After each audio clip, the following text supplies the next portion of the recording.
The Night Voyage of the Library. The old European library sat at the heart of a forgotten city, its stone walls thick with centuries of dust and whispers. At night, when the city streets grew silent and shadows stretched long across cobblestones, the library came alive in ways few had ever noticed. Margaret, the young librarian, had worked there for nearly 5 years, yet each evening she found the place stranger than the last. The clock tower outside struck 12, its echo bouncing off the high vaulted ceilings. But tonight there was a strange stillness in the air, as if the library itself were holding its breath. The shelves stretched endlessly, rows upon rows of ancient tomes, their spines cracked and faded, titles written in languages long forgotten. As Margaret walked between them, the faint smell of parchment and ink filled her senses. She paused before a massive leather-bound book, its cover embossed with intricate golden symbols that seemed to shimmer under the candlelight. When she opened the book, the pages fluttered as if moved by an invisible hand. Words appeared and disappeared, forming sentences that described events Margaret had never read in any history book. The library was speaking, telling its own history, or perhaps the history of the city itself, as if the books were alive. The air grew colder, and candle flames flickered as shadows danced across the walls. Margaret felt the room shift around her. Shelves seemed to stretch and bend, forming narrow corridors that led her deeper into the heart of the library. She heard faint footsteps echoing, though she was alone. Whispers of past readers, ancient scholars, and wandering spirits filled her ears, weaving a melody of forgotten tales. Hours passed unnoticed. Outside, the city slept. Inside, the books told stories of kings and queens, of scholars lost in their studies, of revolutions and silent betrayals. Margaret could see these stories as vivid visions before her eyes, the colors of silk gowns, the clatter of swords in battle, the quiet despair of people trapped in history's turning pages. By the time the first rays of dawn approached, Margaret realized she had been traveling through time itself, guided by the library's nocturnal voyage. The book gently closed, and the library returned to its normal stillness, as if nothing had happened. Yet Margaret knew that the night had changed her forever, connecting her to centuries of memories, whispers, and secrets that slept only when the city itself slept. The Night Voyage of the Library.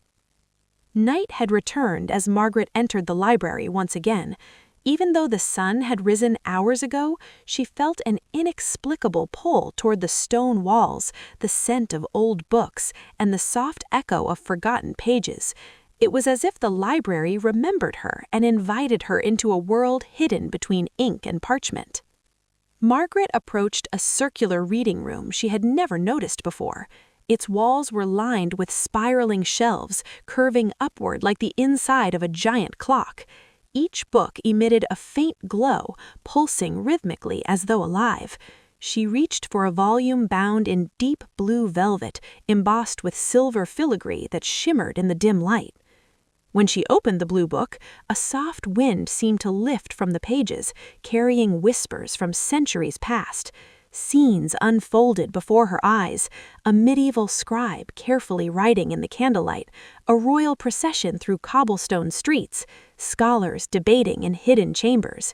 Each image was so vivid that Margaret felt she could step into them, smell the ink, hear the clatter of horse hooves, feel the texture of worn manuscripts. Suddenly, the library shifted. Shelves expanded into corridors lined with doors that hadn't been there moments before. Margaret hesitated before one carved with mysterious runes. When she opened it, she was transported into a grand hall where echoes of forgotten banquets lingered. Silver goblets clinked silently, and the scent of roasted meats filled the air, though no one was present. It was as if the hall existed only to replay the memories of its past inhabitants. Deeper into the hall, she saw shadowed figures frozen mid-action, dancers in flowing gowns, knights in gleaming armor, scholars bent over maps. The shadows whispered fragments of conversation, debates over power, love, betrayal, and ambition. Margaret realized that every book in the library held not just stories, but living echoes of the people who had once read, written, and dreamed within its walls. Hours melted as Margaret wandered from corridor to corridor, room to room, each scene more mesmerizing than the last.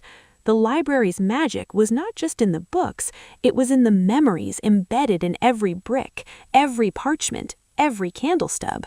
She felt connected to centuries of humanity, a silent witness to triumphs, failures, and secrets long forgotten. As dawn approached, the visions began to fade. The blue book gently closed, its silver filigree gleaming one last time. Margaret stepped back into the familiar reading room, now still and silent. The library seemed to sigh, settling back into its ordinary form. She knew that the journey was far from over. Each night would bring her deeper into histories she had never imagined, each book a portal to lives long past, and each shadow a storyteller waiting to speak. Night had fallen once more, though the city outside remained wrapped in silence. Margaret felt the pull of the library as if it were alive, a breathing entity eager to reveal more of its secrets. Candlelight flickered along the high shelves, and the faint rustle of pages called her name. This time, Margaret found herself drawn to a narrow spiral staircase hidden behind towering bookshelves. The steps seemed to descend endlessly, and with each step the air grew cooler, carrying the scent of aged parchment and something older, almost timeless.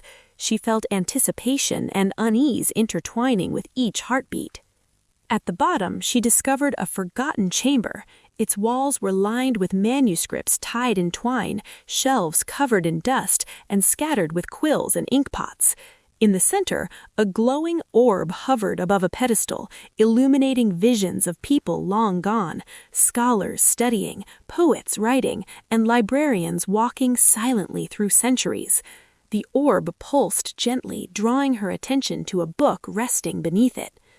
When she opened the book, shadows emerged from its pages. They were not fully human, not fully phantom, just echoes of lives once lived. They reenacted small, intimate moments, a scholar laughing over a discovery, a mother reading to her child by candlelight, a poet sighing over unspoken words. Yet in these shadows, Margaret sensed the weight of time, the inevitability of memory, the sorrow and joy trapped in history. Suddenly, the chamber shifted. The walls stretched upward, the ceiling vanished into darkness, and the shadows multiplied, forming entire scenes around her. She walked through an invisible corridor of history, passing through a medieval market, a royal ballroom, and a quiet study where a philosopher pondered the universe. Each step felt like crossing the boundary between the present and centuries past. A faint chill brushed her skin as whispers grew louder. They spoke in forgotten languages, in accents that belonged to no single era. Margaret realized that the library not only held memories, but also the voices of those who had lived them. The whispers were lessons, stories, warnings, and echoes of love and loss, weaving a tapestry of humanity through the quiet of the night.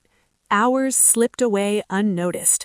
Margaret wandered through corridors of time, feeling both wonder and unease. The library was no longer just a place, it was a bridge, a living map of the countless souls who had passed through its doors. As the first hints of dawn crept into the hidden chamber, the shadows began to retreat, and the glowing orb dimmed. Margaret stepped back onto the spiral staircase, carrying a sense of awe and responsibility. The library had revealed more than just stories tonight. It had shown her the very essence of memory and history, a delicate balance between light and shadow, life and the echoes that follow it. She knew that each night would unveil new corridors, new shadows, and new truths waiting to be discovered. Night had fallen once more, darker and quieter than ever. Margaret returned to the library, feeling an unspoken urgency in the air. The shelves seemed to hum softly, resonating with the weight of centuries. Tonight, she sensed, she would uncover the library's deepest secrets. She moved toward the central hall, where the oldest books were kept, bound in thick leather and etched with symbols that seemed to move when looked at directly. A grand staircase spiraled upward into darkness, ending at a balcony she had never seen before. It felt alive, almost breathing, as if the library itself were guiding her. At the top of the observatory, Margaret discovered a hidden observatory. The ceiling opened to the night sky, revealing a constellation of stars that pulsed in time with the library's heartbeat. In the center of the observatory lay a massive book, larger than any she had ever seen. Its pages glowed with golden light, and ancient words shifted before her eyes like liquid history. As she opened the book, time itself seemed. Night had fallen, darker than ever before, and the European library awaited Margaret like a living, breathing entity. Every stone, every shelf, every candle seemed attuned to her heartbeat. The soft whisper of pages called her name, drawing her toward the heart of the building where secrets older than centuries slept. She approached the central hall, where the oldest and most magical tomes were kept. The grand staircase spiraled upward into darkness, disappearing into shadows that seemed alive. Symbols etched into the leather-bound books shimmered faintly, as if aware of her presence. Margaret's hand trembled as she reached for one particularly massive tome, embossed with golden runes that danced like liquid fire under the candlelight. As she opened the book, the air thickened. Time itself seemed to stretch and bend around her. Scenes from countless eras unfolded like a living tapestry. Medieval markets thrummed with life, royal balls glittered with silk and candlelight, scholars debated under the soft glow of chandeliers, and poets whispered verses that would be forgotten for centuries. Margaret could see, hear, even feel these moments, as though the library had transported her into the very essence of history itself. The library began to change. Corridors stretched infinitely, shadows took on forms of long-lost souls, and rooms she had never seen before appeared around her. She walked through chambers where battles were fought silently in ghostly echoes, where lovers exchanged letters that would never reach their hands, where inventors sketched the blueprints of wonders that time would eventually forget. Each step was a journey through centuries, each breath a communion with humanity's memory. A soft voice rose from nowhere and everywhere. Every story, every whisper, every shadow is here. You are part of it now.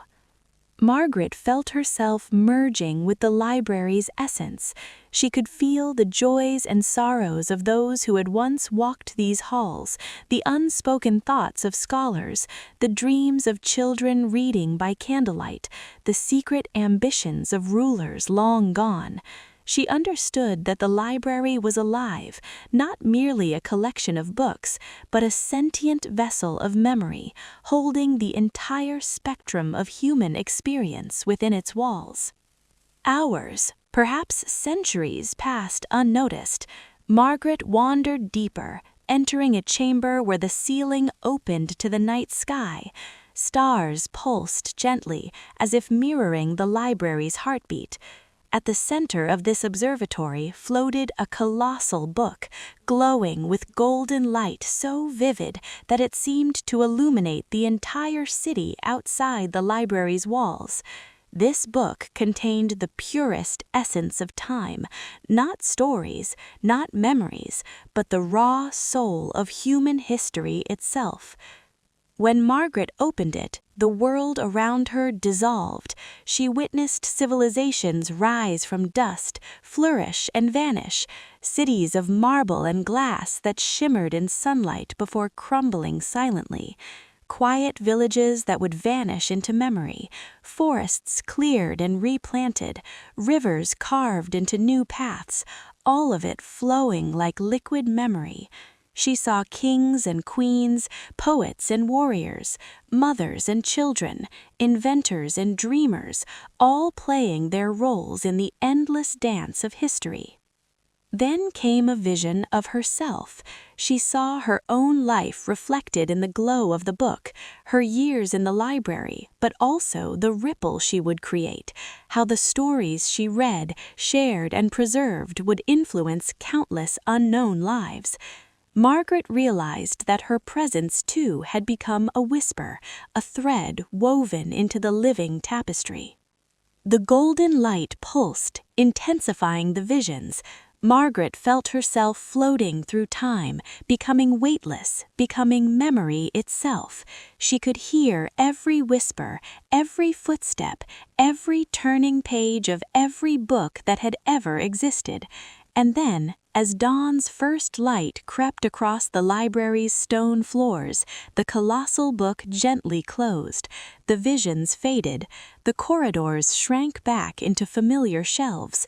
Shadows withdrew into inked pages. Margaret stood alone, yet profoundly changed. The library had shown her the enormity of existence, the fragility and beauty of memory, and the eternal nature of stories. She understood now that the library's magic would never end. Every night it would call her back. Every book would whisper again. Every shadow would tell its tale, and she would listen, preserving the timeless voyage of humanity within the quiet sanctuary of its walls. As she stepped out into the first rays of dawn, the library remained silently magnificent behind her. Margaret carried with her the eternal echoes of centuries, whispers of joy, sorrow, invention, love, and loss. Each night the voyage would resume. Every book held an infinite journey, and each shadow would always wait to tell its story. Ancient knowledge welcoming her. The halls were alive, not with people, but with echoes, shadows, and whispers that seemed to move as if sensing her presence. This time, the library revealed a new path, a hidden corridor beyond the observatory. The walls glimmered faintly with inscriptions she had never seen, scripts that danced like liquid light. Margaret stepped forward, her footsteps silent on the polished stone floor, yet every step seemed amplified, resonating with the rhythm of centuries. At the end of the corridor, she discovered a circular chamber. Its center held a floating orb, larger than any she had seen, swirling with colors of galaxies, violets, golds, deep blues, and silvers. Each swirl of color seemed to contain miniature visions of entire worlds, timelines, and histories. As Margaret approached, the orb pulsed, expanding and contracting as if breathing. She reached out her hand and the orb responded. She could feel the stories, memories, and experiences of countless beings flowing into her mind. Entire civilizations passed in moments, mountains rising and eroding, cities glittering then falling, rivers forming paths and vanishing. She saw not just the grand and heroic, but also the quiet moments, the tender smiles of lovers, the careful ink strokes of unknown scholars, the laughter of children echoing through centuries. A voice, soft yet omnipresent, spoke. This is the library's soul, the heart of time. All that has been and all that might be flows here. You may walk its paths, but remember, each story is alive, and you are now a part of them. Margaret felt herself merging deeper. She walked through visions of libraries in different ages, stone halls in ancient Rome, candle-lit rooms in medieval England, sunlit reading rooms in Renaissance Italy, and silent study chambers in modern cities. Everywhere, books held the memories of those who had read, dreamed, and lived through them. Suddenly, the orb split into multiple glowing fragments, each fragment revealing a new world. Margaret found herself traversing these worlds. She witnessed invisible hands shaping history, tiny acts of kindness echoing across generations, inventions sparking in forgotten minds, wars ending quietly, and lost knowledge rediscovered. She realized the library was not just preserving history, it was guiding the flow of memory itself. Hours or perhaps lifetimes passed in this chamber. Margaret's senses expanded. She could hear whispers of thoughts yet to exist, see stories yet to unfold, and feel the weight of choices across centuries. She understood that the library was alive in a way no human could fully grasp, a sentient chronicle keeping the essence of existence safe within its walls. As the first light of dawn began to creep in, the orb slowly merged back into a single luminous sphere. The visions receded gently, leaving Margaret standing in the chamber once more. She was exhausted, yet exhilarated, carrying within her a profound knowledge. The library did not merely preserve the past, it held the potential of every story yet to be told. Stepping back toward the main hall, Margaret felt the library breathe around her, the shelves pulsing gently, the candles flickering in unison, and the walls echoing with quiet, eternal whispers. She knew that this journey, part 6 of her voyage, would never truly end. Each night would call her back, and each story, old or new, would wait for her return. Margaret left the library at dawn, carrying the eternal heartbeat of time within her, knowing that the library's journey and her connection to it was infinite. Night enveloped the library like a velvet cloak. Margaret felt the familiar pull once again, stronger this time, drawing her toward sections she had never noticed. The shelves seemed to lean toward her, shadows stretching and folding, beckoning her into new corridors of knowledge. This corridor was different. The walls shimmered faintly, covered in ancient scripts that moved and shifted, as if the library itself were alive and writing its own story in real time. Margaret stepped carefully, feeling the pulse of centuries echoing through the stone floors beneath her feet. Each step resonated like a heartbeat, syncing with her own. At the corridor's end, she discovered a vast chamber filled with floating manuscripts, suspended mid-air as if by magic. Light spilled from each page, casting soft golden reflections across the high vaulted ceiling. Each book seemed to whisper fragments of stories, forgotten letters, lost diaries, secret journals, and unrecorded histories. Margaret reached out, and a manuscript floated into her hands, its pages alive with swirling letters that seemed to respond to her gaze. As she read, the room transformed. Walls dissolved into vast landscapes, snow-covered mountains, sunlit valleys, endless oceans, and cities illuminated by lanterns and candles. Margaret could walk through each scene, witnessing lives unfolding, the mundane and the extraordinary interwoven seamlessly. She saw children discovering fire for the first time, poets etching thoughts into fragile papers, astronomers charting the stars, and inventors creating devices centuries ahead of their time. Then, the floating manuscripts converged, forming a massive spiral staircase leading upward. At the top, a balcony overlooked the library as if she were seeing it from the sky itself. The shelves below stretched endlessly, filled with every book ever written, and some yet to be. Margaret realized that the library was infinite, not merely a building, but a living dimension of memory, thought, and imagination. A voice, resonant and warm, echoed through the chamber. Knowledge, memory, imagination, they are alive. You are not only a witness, but a keeper now. The stories flow through you, and you will carry them onward. Margaret felt herself float, drifting above the shelves as visions of countless lives passed beneath her. Entire lifetimes flickered in moments, acts of courage, quiet moments of kindness, whispers of rebellion, the triumphs of discovery, and the silent grief of those forgotten.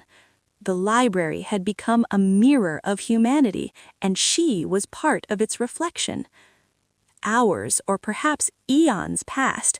Time became a fluid concept as Margaret moved through memory and imagination.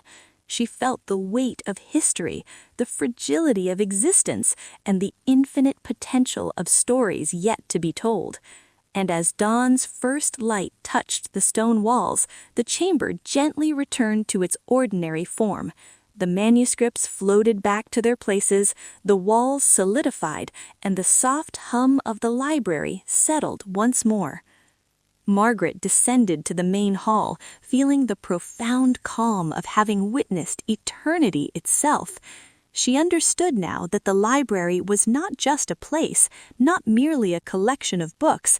It was the embodiment of all stories, all knowledge, all memory, and her journey would continue, night after night, step by step, page by page, whisper by whisper. As she left the library at sunrise, the building seemed to exhale, settling back into quiet magnificence.